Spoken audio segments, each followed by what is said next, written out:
Former Vice President Leni Robredo surprised many by endorsing senatorial bets Manny Pacquiao and Ben-Hur Abalos.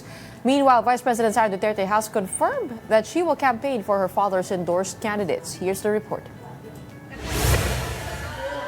Many were surprised when former Vice President Leni Robredo endorsed alyansa para sa bagong Pilipinas' senatorial candidates Manny Pacquiao and Ben-Hur Abalos. Pacquiao and Abalos held campaign activities in Robredo's stronghold of Naga City, where she is running for mayor. Robredo described Pacquiao, one of her rivals in the 2022 presidential race, as trustworthy and kind. Nagkasabay po kami sa Cebu, nahiling niya, si sasakyan ko, sabi niya, "Di ka ba ngayon naka-bulletproof na auto?" Sabi ko na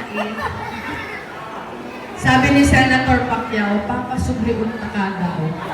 Dapat kaya siguradong safe ka, Permi. Papasubliun ka." Iyan po, nahiling na nindukan. Magkalaban na kami kayan. Magkalaban na kami. Sige pa ang labang sa ko. Sabi ko, Sen, nagkalaban tayo for president, pero tulong ka pa din ang tulong sa akin. Araw po siya kaya. She also called Abalos a friend, citing his assistance to Naga after severe tropical storm Christine struck in 2024.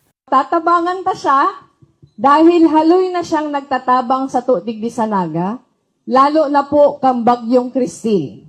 Nakapira siya digding balik para magtabang, tahimik sa nasipagdigdi pero sige ang tabang, kaya ni po siguradong pag nagsenador iniyo, tatabangan kita kani, kaya tatabangan naman siya.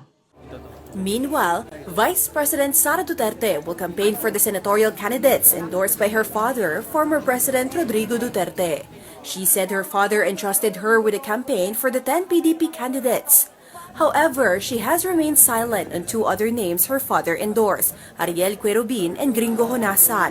The Vice President continues to support Senator Amy Marcos and Representative Camille Villar. Tumawag siya sa akin, si President Duterte. At sinabi niya sa akin na diretsuhin ko na daw yung mga tao na bumoto straight ng PDP laban. Huwag na daw magpaligoy-ligoy pa.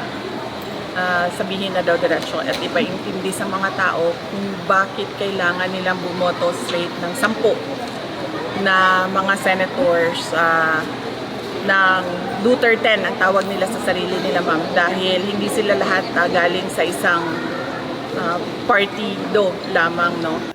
Some House leaders, however, believe the Vice President may be strategizing to influence the outcome of the still pending impeachment trial in her favor.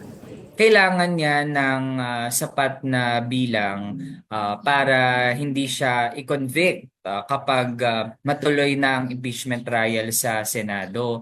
Kaya tingin ko ang mga ine-endorso niya, yun yung mga tiyak siya na hindi siya i-convict. Ang nakikita ko lang dito, pag nanalo yung mga inendorso, parang ini-impluwensyahan nila yung mga senator judges, which is, yun naman po ay taliwas po dapat sa tamang gagawin.